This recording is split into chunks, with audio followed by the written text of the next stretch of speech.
do our weekly thing. The Parsha is Parsha's Korach, as you all know. And surely you all learned what transpired in Parsha's Korach. The Machlokes, that Korach initiated against Moshe and against Aaron.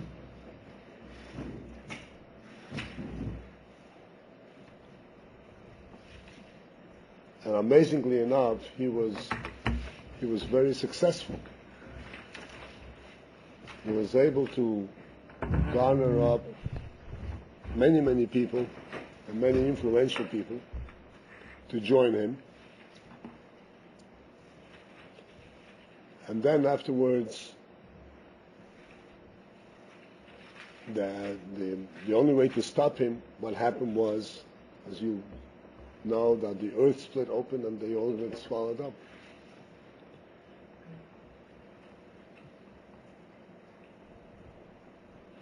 And then afterwards, Hashem told Moshe that he is now establishing an everlasting covenant with Aaron, with the Kohanim and the Levim, defining all the various gifts that Eden will be obligated to give to them. This will be a permanent defining factor of Aaron and the Levi, the Kohanim and the Levi. So I would like to examine with you what was the Machlokes about,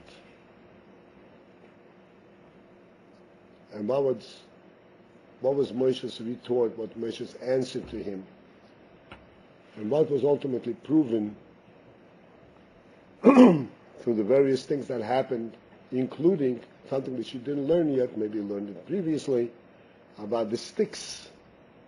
That Moshe Rabbeinu took a stick from each one of the tribes, each one of the leaders of the tribes, the heads of the tribes, and he put it into Mishkan, actually in the Kodesh HaKadoshim, and the stick, Aaron's stick, on each stick was written a name, one of the Shvatim, and Aaron's name was written on the Shevet Levi, and his stick actually bloomed, a dry stick bloomed and produced almonds. You will learn it one of these, I think, Friday, if I'm not mistaken.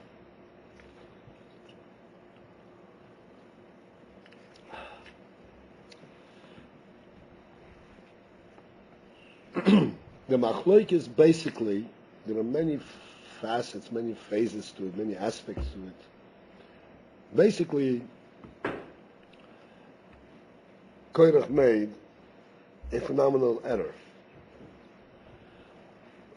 He said Hashem had chosen Aaron and had chosen the Kohen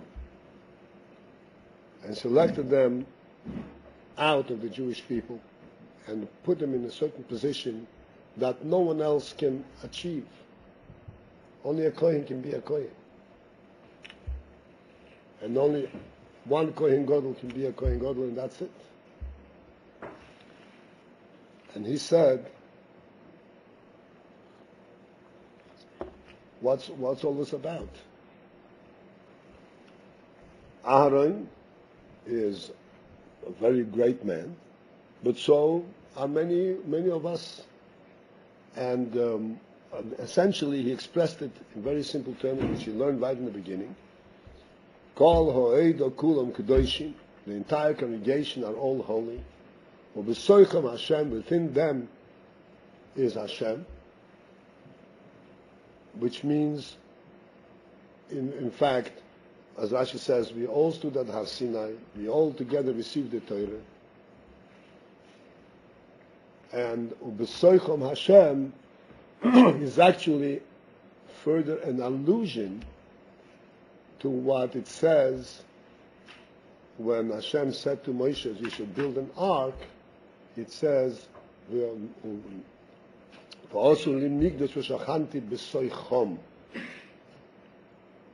Surely you heard the meaning of these words. They will make for me a mikdash, a holy house, and I will dwell within them.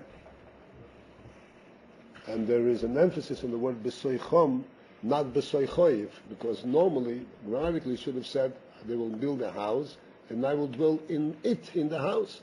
It says besoichom, in them. And it's interpreted that besoichom means within every Jew.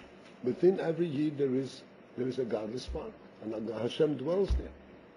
So Korach comes and says, what kind of thing is this? It's making such demarcation lines that only these people can do certain things and others can't.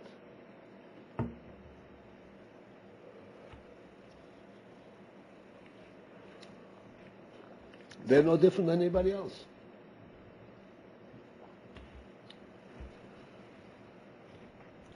And for this, Moshe answered him and explained to him.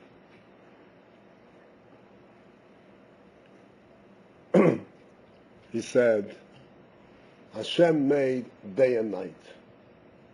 He made evening and morning.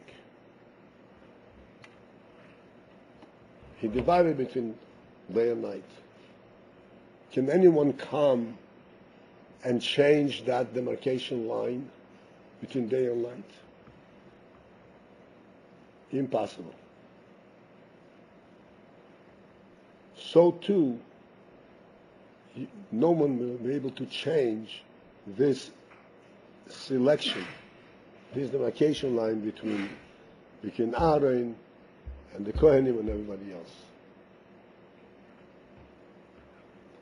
The fact that it appears to you that you don't see the difference, that is only because you're looking at it from a physical perspective. You don't really see the truth.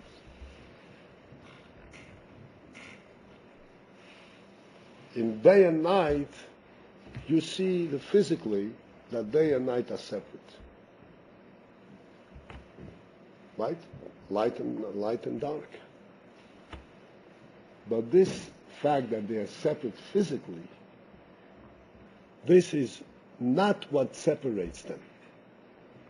As we spoke many times in the past, I mentioned to you, it says in the Torah that Hashem separated between dark and light.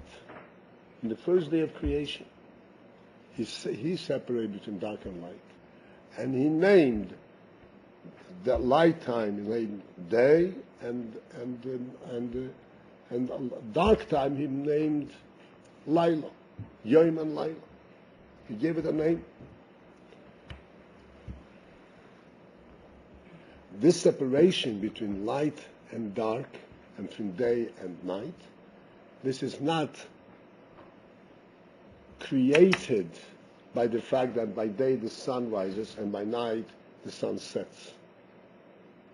Because in fact, the sun and the moon and the stars were not created until the fourth day.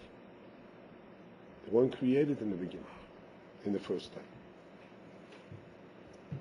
And as we look very closely in the fourth day of creation, when it says Hashem created the Moiris, the luminaries, it says that the luminaries will serve day and night, not the luminaries will create day and night. The day and night is there because that's the way Hashem made it. The luminaries are thereby assigned to rule during the day and during the night. But day and night was created way before. This is a principle that Hashem created day and night.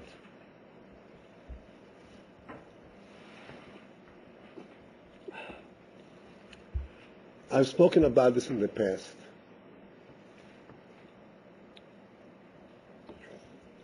And I would like as much as possible, every time we repeat that, we should understand it a little bit clearer, a little bit deeper.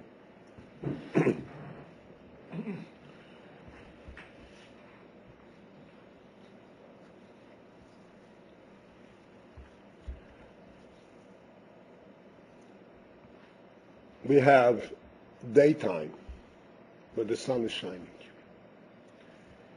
And to us, simply it appears that the sun is shining. And what does it do? It makes it possible for us to see our way around. If I need to go across the street, I know exactly where I have to go. I see it.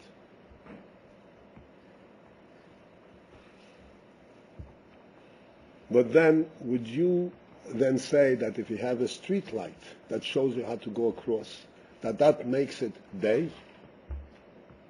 Does the street light also make it day in the place where it shines? Nobody will ever say that. A street light only gives you light. It doesn't transform, it doesn't change the time to be a daytime.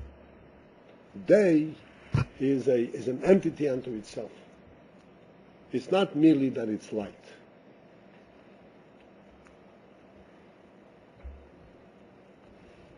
What is day? What is in fact the difference between day and light? Why is this room not called day? Because we have these lights over here. The answer is that these lights, they are merely illuminating a darkness.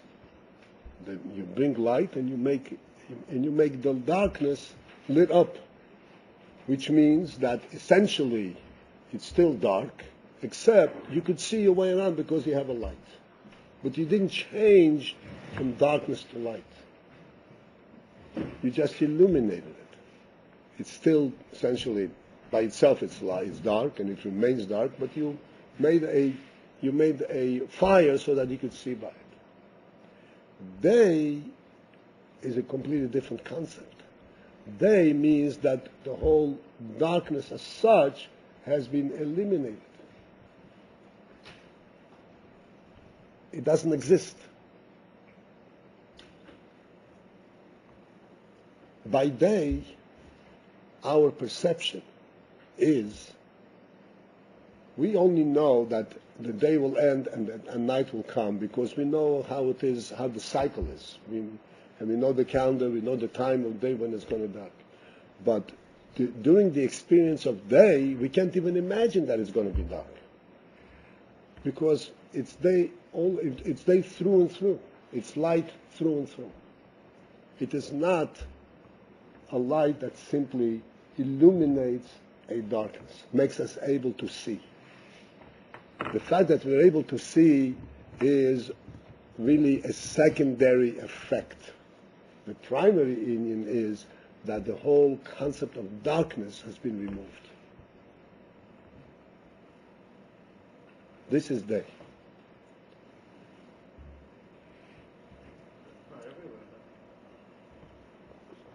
In the place where we are. I want to go a step further and to demonstrate this in you.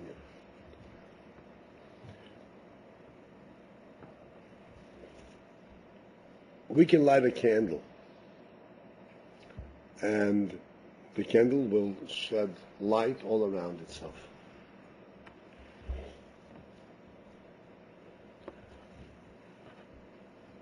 This light is not what we call 100% light, pure light. Why not? Because this light has a wick, and the wick is dark. The essence, that was the center of this light, is still dark. Except that this fire consumes the wick and gives off certain energy and becomes light. But internally, inside, it is transforming, it is burning up the wick, and therefore it gives off light. So therefore, when we look at the candlelight, we can readily see that this is a light that is fighting, so to speak, with darkness. It doesn't eliminate darkness. The darkness is still there. It's fighting with darkness. Sunlight has a completely different impression on us. Sunlight, because there is no center in the sun that is a wick, that is dark. The sun is the light through and through. It's what's called an absolute light. It's light through and through. There's no darkness. And this aspect that the sun has no darkness, this is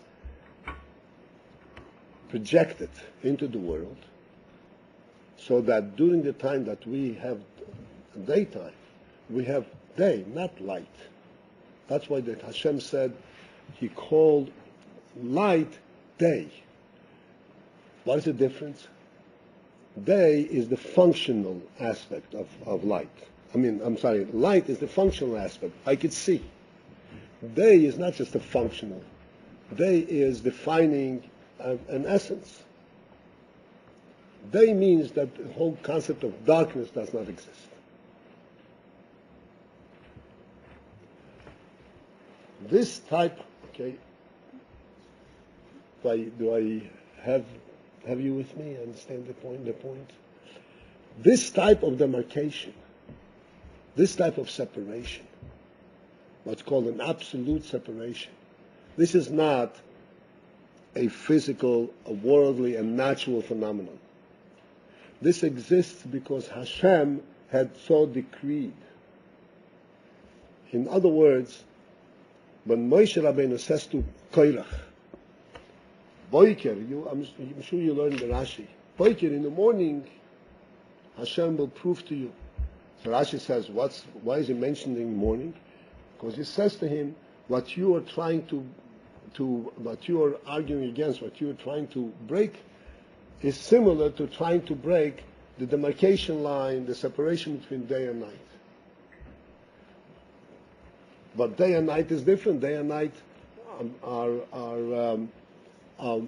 created by sun and moon, or a sunrise and sunset. So I'm explaining that is not the case. Day is an actual creation. The fact that there is the sun serving during the day, that is something that Hashem, the sun was assigned to serve during the day. But the creation, this absolute separation between day and night, this is a godly phenomenon. This is a Hashem so decreed. I'm having trouble understanding this. Like there are places in the world where it's like dark for half a year, and their day is dark. And it's not like that everywhere. It's just where we are, like that. I'm talking about where we are. Particularly, practically, he's talking about Eretz Yisrael. Eretz Yisrael. No, Eretz Yisrael is as far as the Torah is concerned, that's the center. Sorry? One question. The sun is created after the division between light and darkness. Mm-hmm. So obviously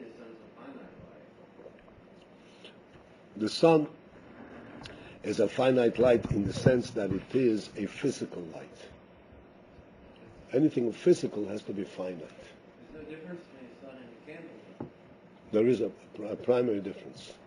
The sun, I don't want to go outside, but the sun works like nuclear fission and helium, nitrogen and oxygen fusing together. I just explained to you before. Candlelight is drawn from a wick which is essentially dark. Candle is not light through and through. It only sheds light. It's not light in itself. Whereas sun is light in itself. It doesn't have a dark spot. In Gashmias, it's light from inner and outer. Yeah, that's right. Through and through. Didn't Hashem also create the sun? Yes, of course. So Hashem created the sun. What's the problem? Because we notice that the sun is illuminating this day, even though I see the point that it was created. What I'm trying to explain is, by day we see the sun, by night we don't see the sun. How is that compared to saying that Aaron is different than you, Korach, because Hashem so chose? But Aaron is not different. I don't see the difference. You understand? Sunlight, sun rise and sunset, I could see the difference. But the difference between Aaron and myself, I don't see. And Moshe is telling him that it's an identical difference. So that you don't look at the fact that there's a sun. Don't consider the sun creating day. What created day is God's decree.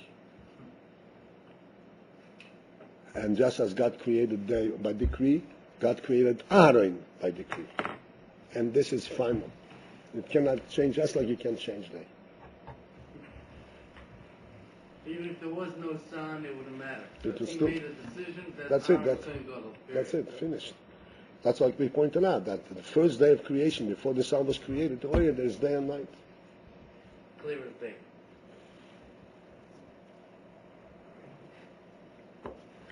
Why did God create the sun? Sorry?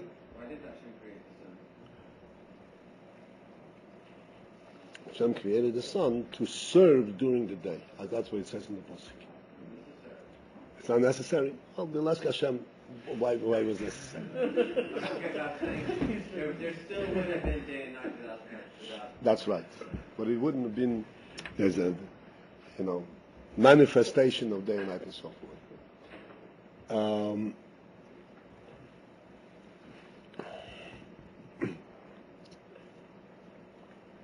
This is the principle that Moshe was bringing back to Korach. Korach was saying, Kol ho'eda kulon gdeishim, everybody is equally holy. If we are looking for a perspective what a human being is and what the natural world is, I don't see the difference. And Moshe says to him, you're not seeing the reality. You have to look at reality from the perspective of how Hashem defines it, not what you see from the physical perspective.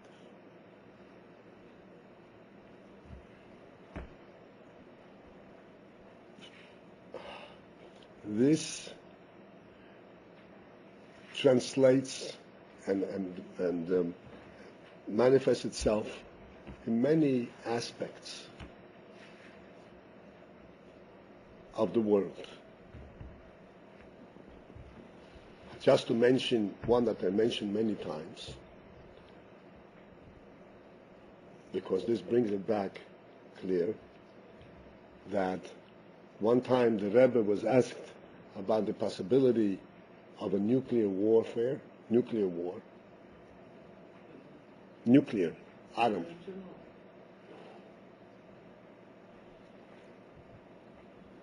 I'm sure you remember, I mention it all the time. Somebody asked the Rebbe one time, going back in the mid-50s, 1950s, there was such a time. I know it's ancient time, but such a time existed.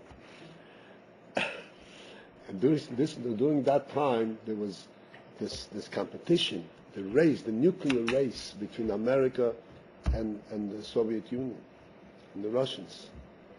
The Russians were a vicious bunch then, and they couldn't be trusted. If they had the chance, they could have destroyed the whole world. God forbid. And it was a very tense time. People were really afraid. And so somebody asked the Rebbe, is it conceivable that there would be a nuclear war? Since America and Russia are in such competition, is it conceivable? Is it possible? Can we possibly imagine such a thing? And the Rebbe answered that history had shown that every weapon that human beings devised throughout history, talking about thousands of years. And if we think, I'm just giving this explanation, you should understand.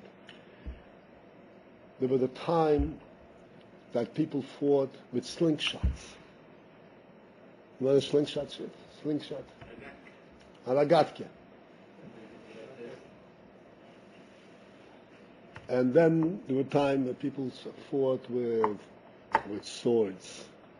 And then they started arrows, bow and arrow, Sword, you have to actually come close and fight the guy.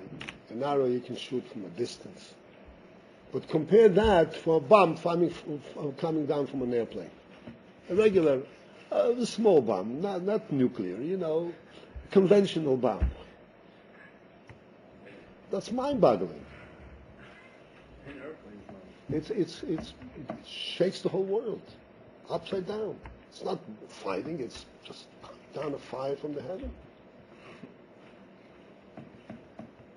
And yet, people weren't so shocked about it.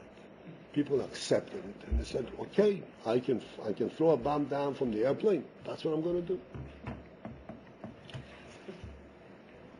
Didn't consider that immoral, didn't consider it wild, didn't consider it inhuman. I was able to do it, so I'll do it. And after a while, it became common practice, right? So, this is, I'm just explaining the implication in the Rebbe's words, that every weapon that people developed, they eventually used. Eventually used. And nothing stopped them. Morality considerations were not reckoned with. And therefore, you can't rule out that they will use a nuclear weapon too. Nuclear weapons were used. Well, that was a one-time shot. I'm talking about warfare. Warfare, back and forth. What do you think? Oh, I was wondering, it's immoral because of the civilian damage? It's immoral. It's immoral because there's a guy on the floor or a helpless person in their bed and a bomb falls out of the sky. And That's the civilian. But like it's not, sword to sword. It's not a question of. It's civilian, of course. It's just destruction. It's not warfare in the traditional sense of the word. You're fighting army taking it down. It's just destruction. Where the bombs fall, where the nuclear bombs fall, on the cities. It just destroys the country. It doesn't do anything. It's not fighting your enemy. It's destroying. Whatever the calculation, the fact is that it doesn't exist. During the Second World War, the Rebbe, previous Rebbe, found himself in Warsaw. He was in Warsaw at the time. And Warsaw was bombarded. And the Rebbe's house was bombed. There were no weapons stored in there. There were no soldiers. It didn't help the Germans a bit in terms of their war effort. It's just affecting havoc and destruction. Until there is nothing to save anymore, there's nothing to protect, so might as well give up. Okay, so then the Rebbe said, therefore, you can never rule out that people will not use nuclear warfare. So then this person came back to the Rebbe and said, in that case, the world will be destroyed. In other words, he's saying that means that we are now in a situation of the possibility of the world being completely wiped out. Which is logical. Because there is definitely in nuclear capacity to wipe out everything in the world. There's no question about it. So this, the Rebbe said, that is not possible. That is not possible. How do we understand? What's the pshat? How is that possible? Physically speaking, it's possible. But you have to understand, the world does not exist on its physical basis. The world exists because Hashem wants it to exist. And as long as Hashem wants it to exist, there's no way, no power, nothing that can possibly destroy it. In other words, when we look at our world, and we'll come back a little closer home in a minute, and we think that the world is very vulnerable. You know what the word vulnerable means? Huh? Vulnerable. It's shaky. It can be. It's there because it happens to be there, but anything can wipe it out. There's nothing in the world that can say, "Oh, this is indestructible." There's nothing in the world that's indestructible in itself. And if every detail, every part of the world is destructible, so then that means that the whole world is also destructible, right? It follows logically.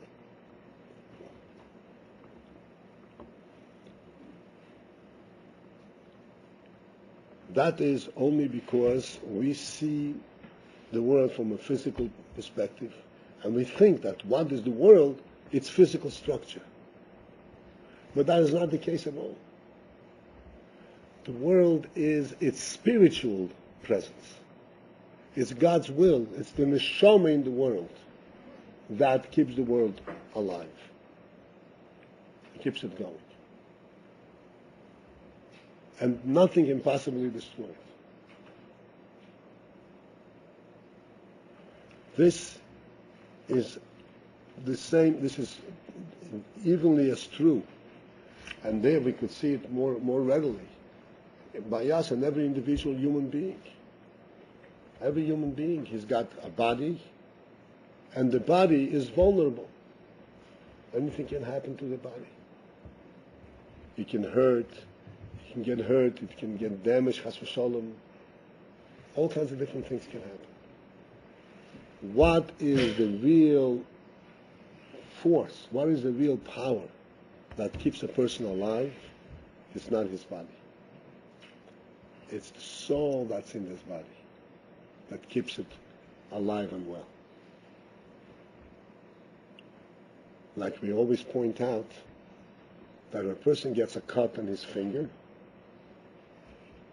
the finger is physically cut apart. The skin is cut.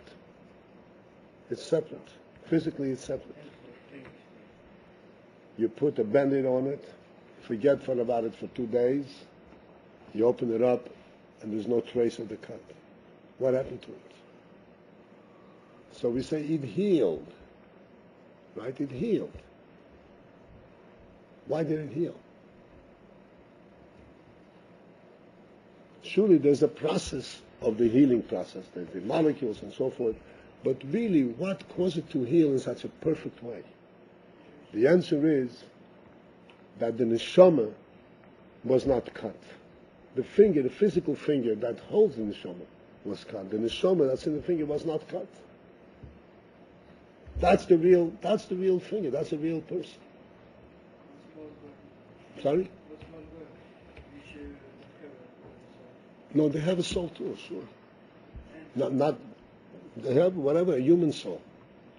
And, no, they don't have a godly soul, but they have a human soul.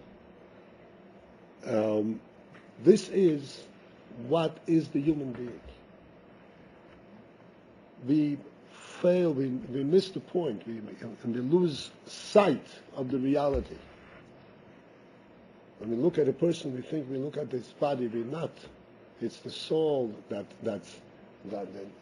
is really the highest that keeps it going. And that soul really is not vulnerable. It cannot be damaged. It cannot be damaged.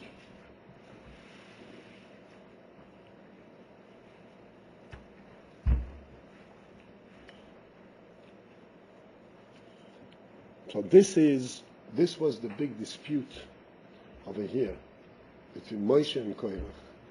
Korach said, "You chose Aaron, you can choose me now. You can change it." Moshe says, "You don't understand. This is the godly definition, godly decision, godly decree, and that is what makes it be, not his physical makeup. And therefore that cannot be changed."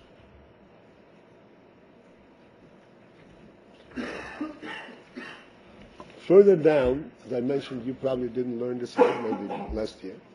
When Moshe Rabbeinu Hashem told Moshe, and Moshe asked the Nisim, all the tribes, to give him a stick.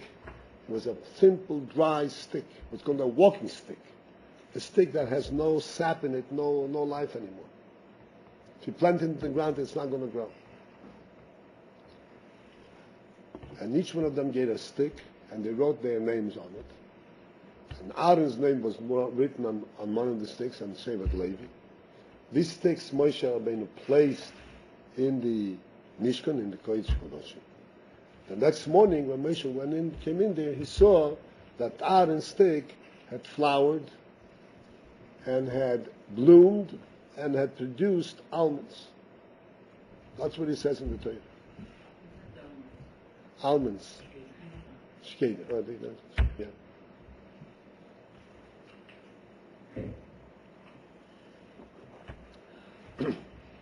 There's an interesting sikha from Rebbe regarding this test of the sticks. The Rebbe says, the Torah describes it like this. The Torah says that Moshe Rabbeinu came into the Mishkan, Elei, and he saw that the Aaron stick had flowered, had bloomed, and it describes the various steps. First there is a bloom, then there is a flower, then that falls off, and the almond grows instead of it. That's the nature. There was the three stages in the growth of the fruit. When Moshe Rabbeinu came into the Mishkan, he saw it already finished. So therefore the almonds were already grown on it. He didn't see the bloom and didn't see the flower. He saw the almond. Huh? The final product. And yet the Torah describes it that it went through the various stages. What was the point of mentioning the stages, since Moshe Rabbeinu saw the final product? He saw the almonds.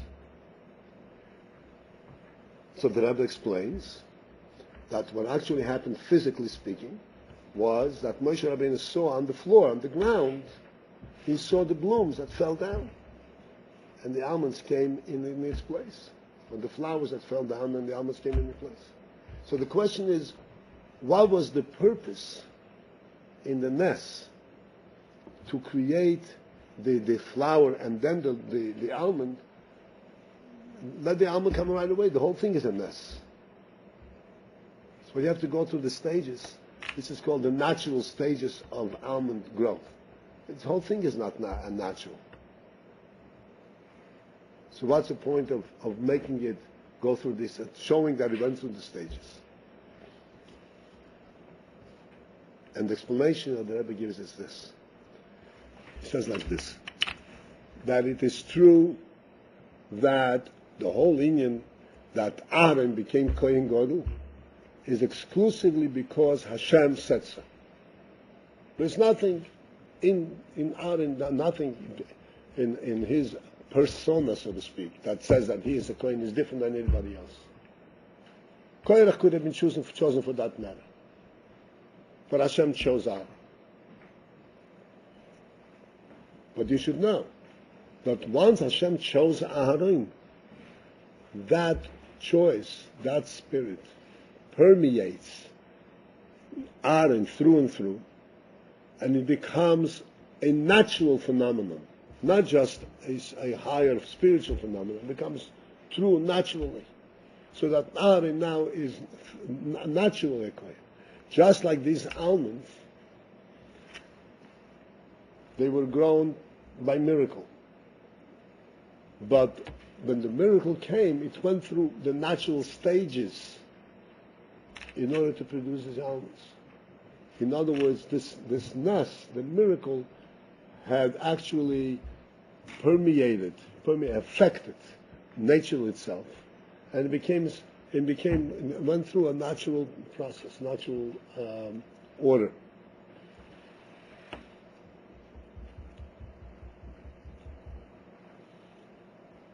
And thus, coming back to our point again, what this means is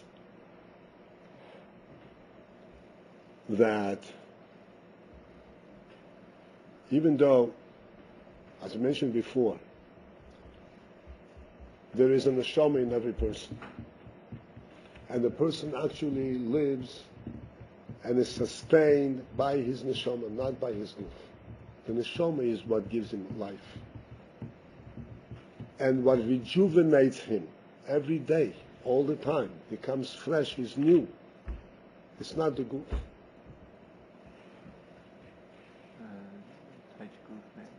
What?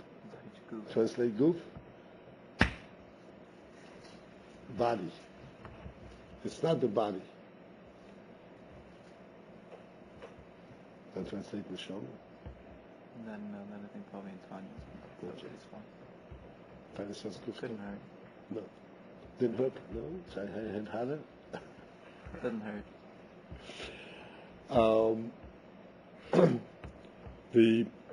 It is not the body that persists and continues to live and be rejuvenated. It's the neshama that rejuvenates a person. There's a phenomenon, a very interesting experience that everyone else experiences, but we don't pay attention to it. We get tired. And how do we feel our tiredness? Oh, I have no strength to pick my feet up. I can't walk. I have to go to sleep. I'm tired, exhausted. So a person is tired. He goes and lays down. And for some reason, he can't fall asleep. He can twist and turn for hours, and he still remains exhausted. Even though he's not doing anything, he's resting, his body is at full rest. Then, God's help, he falls asleep, and he sleeps 1 hour.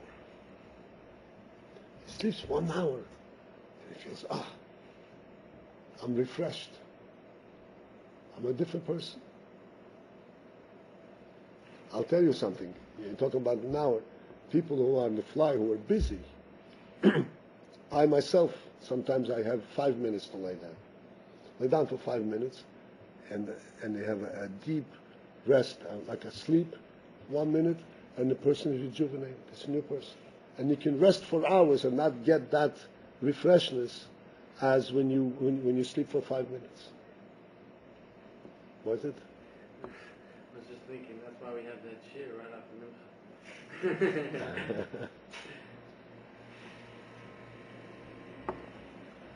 mincha. What is this? It's not the physical rest that rejuvenates us. It is really a spiritual experience where we get refreshed. It says actually, it goes further than that. It says that at night the neshama goes up in Gan Eden and he gets refreshed, so forth. But I'm not, this it needs a longer time to discuss it. But in our personal experience, everybody knows that rest, that the real rest, sleep, is not a physical rest. A person can rest for hours and not get the benefit of rest of a half hour sleep.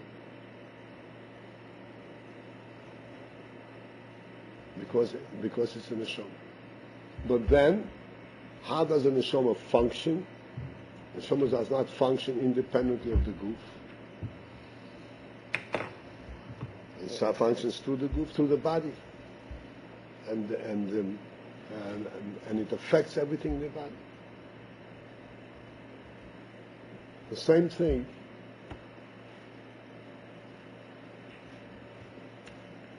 when we learn something, we learn Torah.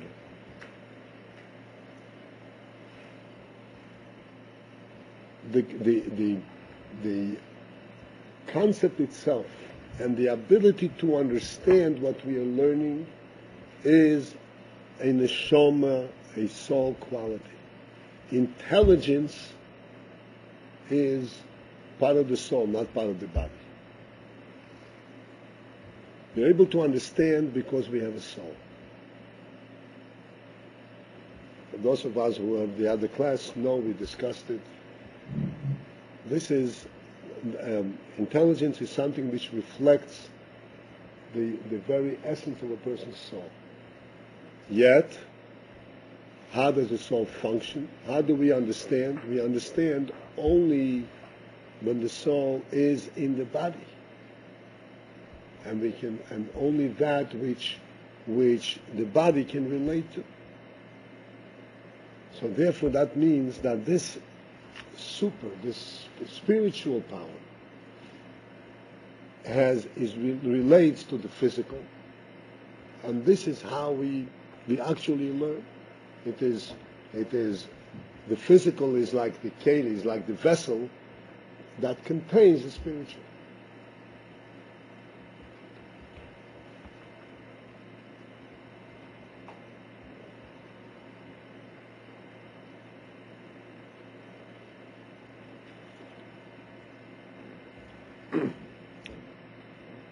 Having said all that, I want to, as we usually do, translate this in factual terms, in terms that it pertains to us here. And our effort here in the yeshiva.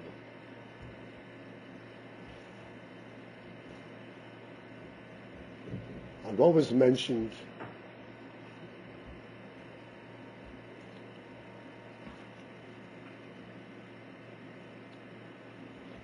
we have to understand that when you learn Torah, the learning process itself is, so to speak, a physical process.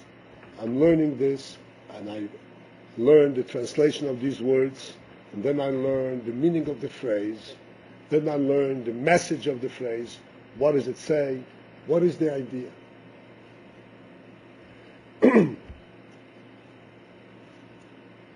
And it doesn't seem to me to make, in other words, to go anything beyond the physical experience of learning.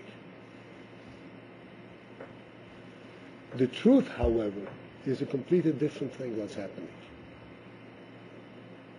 What's happening actually is that, yes, I start from the physical and I learn the words and then I learn the phrase and I learn the meaning and so forth.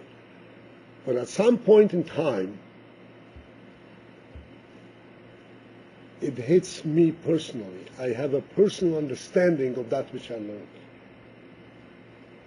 In other words, it's no longer something that I learned that's written in the book, but I have a personal understanding. It makes sense to me personally. That making sense to me personally is the actual activation of the neshama, of the soul.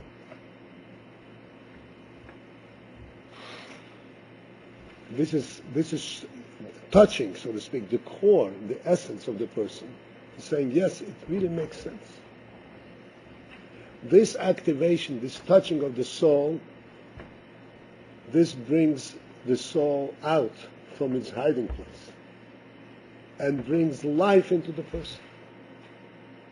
And if he were dry as a stick, like iron stick, this will make him bloom and flower.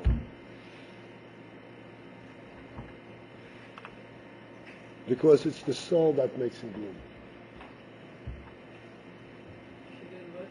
Huh? I'm sorry. If he were, I said, even if he were dry like a stick, this will make the stick grow. Will make the stick bloom, like iron stick blooms.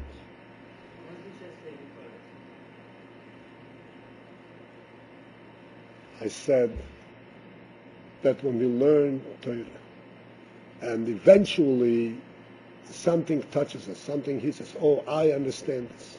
This statement, I understand, is a statement that says that my neshama, my soul, has been touched.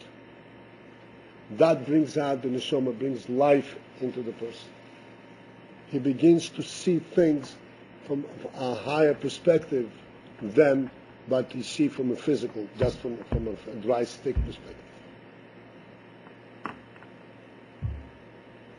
This brings life into his body.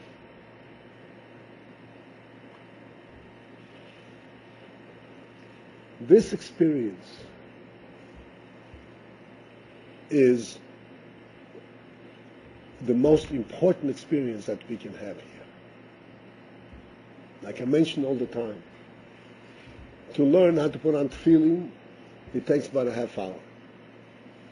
To learn how to keep Shabbos, basically, no big deal. No big deal. You can pick up an English translation of the Shulchan Aruch and know everything that you have to do. But to sense and to experience Yiddishkeit, and to bring Yiddishkeit into our bloodstream, to live with it, and to really feel it and appreciate it, and live with it, so that we know that we have a neshama, a soul that gives us life. And we don't shake by every wind. We're not vulnerable. We know that Hashem creates us. This is something which is much more difficult to affect.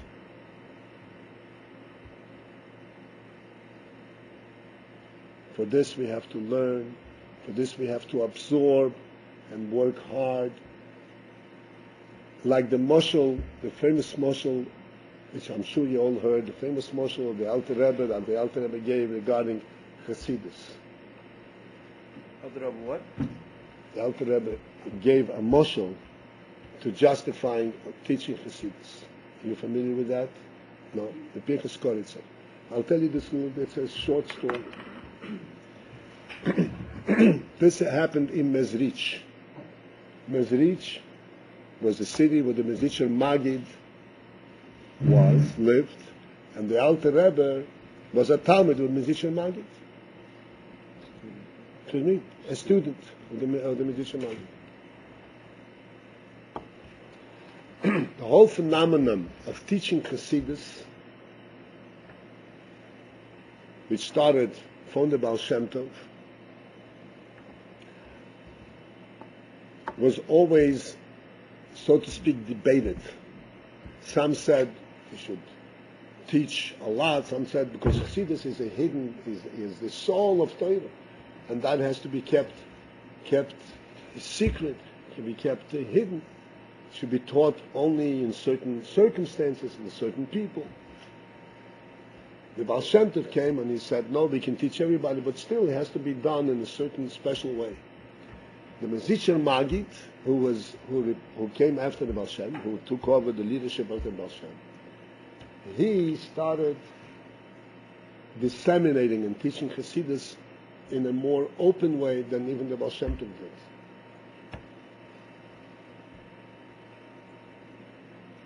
So one time in Mezrich came a Yid, what's known as Pinchas Koritzer.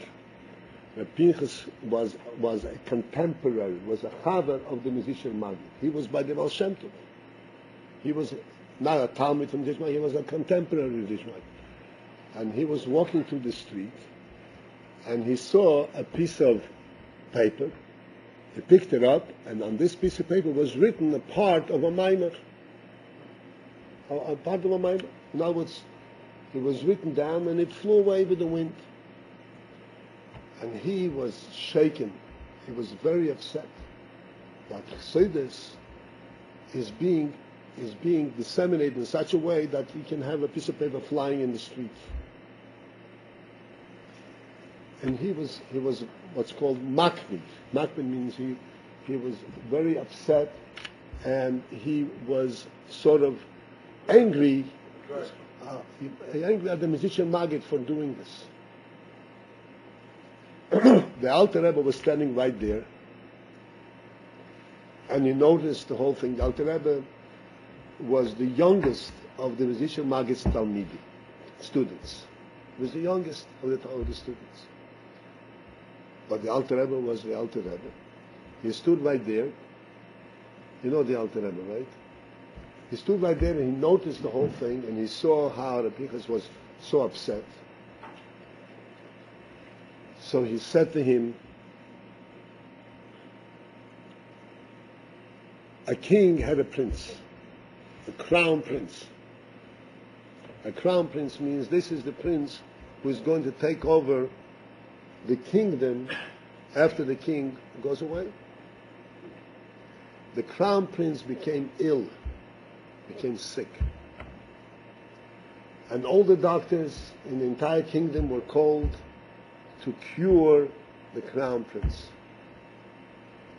And they could not find any cure. They couldn't identify the sickness and they couldn't find any cure. Then there was someone there who, after examining the prince, said that there is no cure for this sickness. There is no medicine.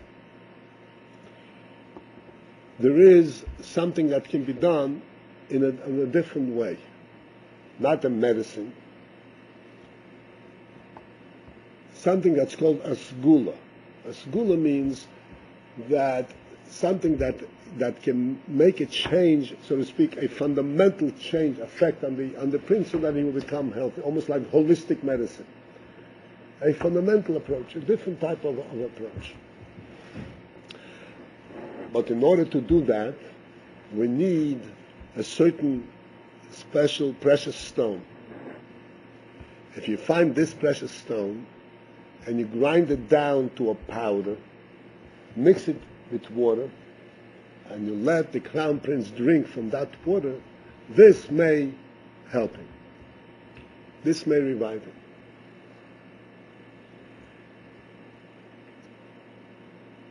The whole kingdom was mobilized to look for this stone. And after a complete search, they found that this is really a very rare and precious stone. And they were able to find it in the crown of the king. And when they looked at the crown of the king with this stone, they saw that this stone, this is what made the crown a crown, what gives the crown its value. Take the stone out, it's a piece of gold. It loses its whole royal significance. So they came to the king and they told him, we found the stone, but it's in the crown. And it's the center of the crown. You take it out, it's not a crown. What should we do? And the king said, the crown is very precious and important. It's a symbol of the kingdom. The crown is a symbol of the kingdom. But without the crown prince, what do I need a crown for? Without the prince, what do I need a crown for? And he said, take the crown, take the stone out, grind it down to a powder, mix it with water, and save my prince. By that time, because it took all this time, this is all the story that Alter Rebbe is telling you, it took all this time to locate it and to make this decision, the prince was continuously deteriorating, becoming sicker and sicker. And at that time, the prince, the life of the prince was at such a low ebb that it was a question whether the prince could possibly swallow anything anymore. His lips were clenched, closed. He was completely immobile. He was all but lifeless. So now, it was not only a question of grinding the crown, the stone and giving it to drink. It was a question they can grind the stone down, mix it with water, and nothing will enter his lips because it's already clenched. He's hardly alive. And the king decreed that grind down the stone, mix it into water, throw the water on the crown prince's lips, lest perhaps one drop enters his mouth. And maybe this will save him. And it's all worth it. This was the story that the Alter Rebbe told the Pinchas. The analogy of the story was obvious. So the analogy was obvious. The Jewish people are in a state of faint. They are almost on a collapsing level. And in order to revive this fainting prince, you have to take the crown, you have to take the stone from the crown of the king, which is Pnimis HaTeva. And you have to grind it down to a powder, because you can't just teach it to them. They're not capable of swallowing anything. You have to grind it down to little bits and present it in bits by bits, mixed with water. But then maybe some of it will enter their lips, some of it will actually be swallowed, and then maybe it will revive them. And the king has said it's all worth it. The story goes on that the Mezritcher Maggid called in the Alter Rebbe, and he asked him, tell me what happened yesterday. And the Alter Rebbe told the Mezritcher Maggid the whole story. And Mezritcher Maggid said to him that I had Aliyas Neshama. I saw the way things are above, how things were happening higher and higher worlds. And I saw that there was a tremendous attack on me. My life was in danger for teaching Chassidus in the way I did. And suddenly I looked around, I saw little you, he said little you, standing there and arguing for me, and arguing my case. And your argument was accepted, and my life was spared. That's what he said to him. So I want that we should all understand that what we're learning here is not just the words. There is a neshama factor that's involved. That's what we should be looking for. This is what revives us. This is what gives us life. And every little bit that we experience that life, this makes us alive and keeps us living for 120 years and for 1,000 years. This is the central and the most difficult part of understanding of Yiddishkeit. And the Rebbe should help each one of us should get a taste and get a swallow of that ground down stone. And it should give us a little revive our neshamas. It should begin to feel like Yidden. Begin to feel that a Yidden and Lahavdil, not Yidden, Goyim, are worlds apart. This is not the same. It's not the same. Hashem demarcated between them. It's a totally different world. Yidden live with godliness. That's their source of life. And this is worldliness. It's a totally different thing.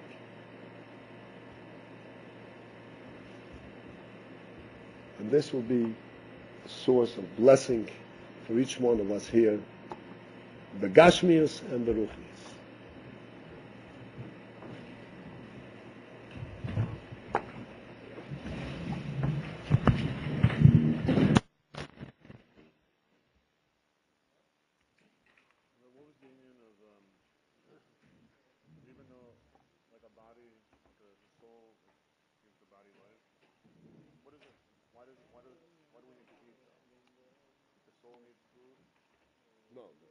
Well, there's different things.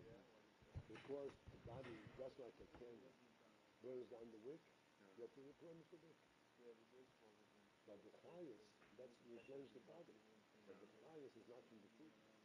Right. The highest is from the neshama.